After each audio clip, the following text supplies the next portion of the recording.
Doctor Farooq Abdullah ने पाकिस्तान के इंतखाबी नताइज पर कहा है कि पाकिस्तान से उनको कोई मतलब नहीं। फारूक अब्दुल्ला ने पार्लियामेंट को लेकर सवाल उठाए।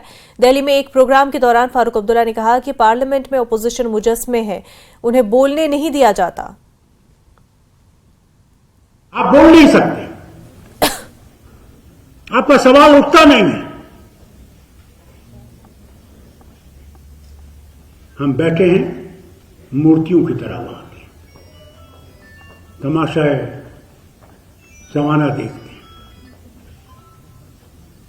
यह हालत हम लोगों ने पैदा की, उन नेताओं ने पैदा की जिनको ये नहीं देखा कि एक जमाना आएगा जबकि मुसीबत आएगी। फिर देखिए, अब जिन लोगों को हमने पार्लियामेंट में भेजना चाहिए जो लड़ सके,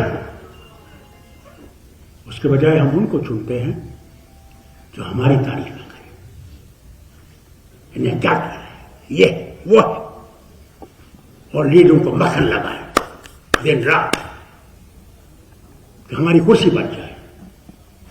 हमें वो लीडर चाहिए जो लीडर को कहेंगे यहां तुम गलत हो